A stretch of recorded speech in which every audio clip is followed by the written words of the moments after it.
अस्सलाम वालेकुम क्लास 5। आज आपको बुक वर्क दिया जा रहा है। ये book work chapter number 4 introduction to GW BASIC का है और इस बुक वर्क में आपको पहले हाफ में फिल इन द ब्लैंक्स हैं जो कि मैं आपको सेल्फ असेसमेंट शीट के तौर पर दे रही हूँ, जबकि दूसरा सॉल्व क्वेश्चन आंसर मैं दे रही हूँ आपको। ठीक है, उसको एक्सप्लेन करूँगी। अच्छा, अब बात कर लेते हैं सेल्फ असेसमेंट शीट के बारे में। पेज नंबर 37 पर फिल इन द ब्लैंक्स दी गई हैं।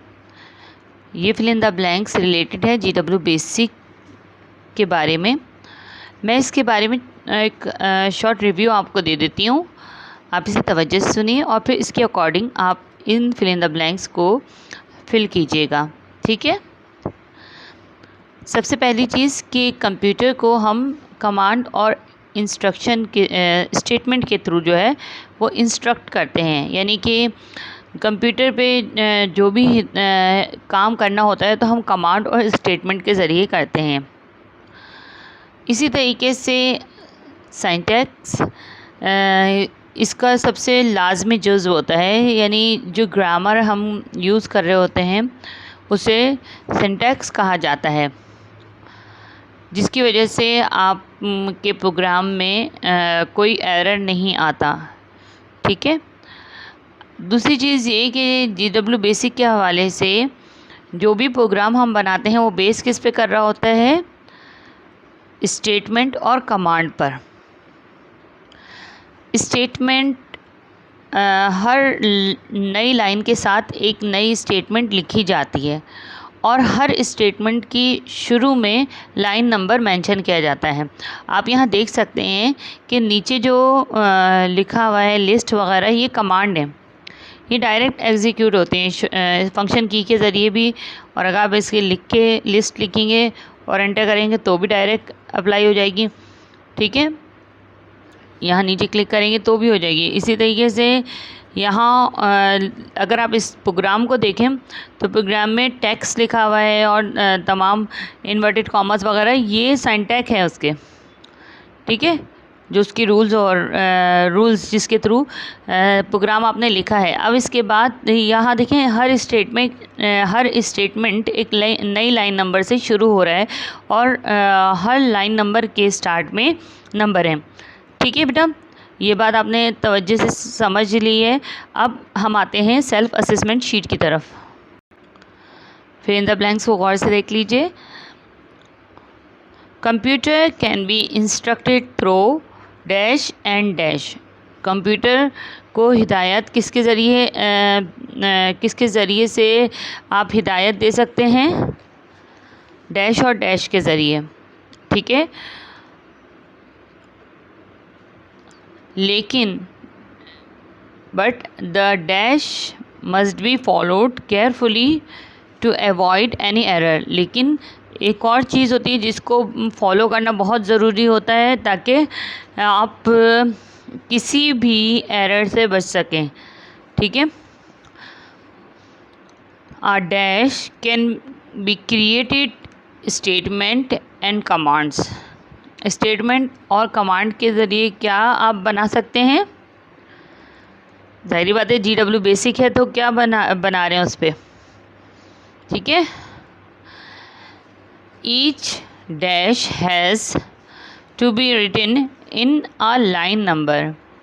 हर डैश जो है एक नई लाइन से लिखी जाती है और each statement begin with a dash. Her statement dash से शुरू होती है। अभी जो मैंने आपको पैराग्राफ समझाया था उसके अकॉर्डिंग इसको सॉल्व कीजिएगा।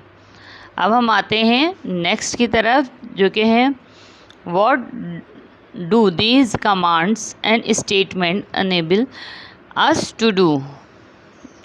कौन सी कमांड और स्टेटमेंट जो है हमें जिसके ज़रिए हम काम करते हैं तो उसके बारे में आपको मैच करना है। ठीक है ना,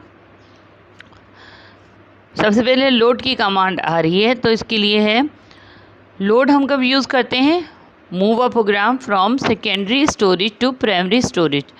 जब हम प्रोग्राम को सेकेंडरी स्टोरेज से प्राइमरी स्टोरेज में लेकर आते हैं तो लोड का ऑप्शन यूज़ करते हैं, यानी पहले से सेव किया हुआ प्रोग्राम जो है वो उसके लिए हम रैम में लाने के लिए लोड का ऑप्शन यूज़ करते हैं। प्रिंट की कमांड, प्रिंट आमतौर पर तो हम प्रिंटर को यूज़ करते हुए प्रिंट की कमांड आउटपुट के लिए लेते हैं। यहाँ पर कमांड GW बेसिक में यूज़ होती है, instruct the computer to display processed data. जो भी प्रोग्राम आपका लिखा गया है ना, उसका रिज़ल्ट देखने के लिए, उसका डिस्प्ले देखने के लिए कंप्यूटर पर प्रिंट की कमांड यूज़ होती है। जैसे मैंने प्रिंट नेम लिखा, जब मैं एंटर करूँगी तो क्या होगा, नेम जो भी नेम लिखा होगा वो डिस्प्ले होगा स्क्रीन पर, मॉनिटर की स्क्रीन पर। और अगर आपको प्रिंट आउट लेना है पेपर पे तो आप L प्रिंट की कमांड लिखते हैं। नेक्स्ट है रन। रन का मतलब होता है रिज़ल्ट देखना। Execute a program from memory और फ्रॉम आ डिस्क। ठीक है, जो भी प्रोग्राम आप बनाते हैं उसका रिज़ल्ट देखने के लिए रन की कमांड यूज़ होती है। रैम रिमार्क्स के लिए यूज़ होता है ये वर्ड, जिसे हम कॉपी में हेडिंग वगैरह डालते हैं, उसी तरीके से ये भी एक कमेंट के तौर पर यूज़ होता है GW बेसिक में। और ये प्रोग्राम का रिज़ल्ट दिखाते हुए ये लाइन डिस्प्ले नहीं होती। Put in a comment in the program. ठीक है बेटा। लास्ट है इनपुट। इनपुट का मतलब है कोई भी स्टेटमेंट जो आप लिखेंगे इनपुट के साथ, तो वो स्टेटमेंट आपकी एग्जीक्यूट करते हुए भी नज़र आएगी। Enter input data while the computers is executing a program. ठीक है, कोई भी डाटा जो कंप्यूटर में एग्जीक्यूट करते हुए आपको नज़र आता है। ठीक है, अब जैसे मिसाल के तौर पे मैं लिखती हूँ एंटर स्टूडेंट नेम। अब जब प्रोग्राम आप रन करेंगे ना तो वो एंटर स्टूडेंट नेम जो लाइन है वो डिस्प्ले होगी आपको, तो उसमें आपको उसका रिज़ल्ट वो मांगेगा कि भाई स्टूडेंट का नाम लिखिए।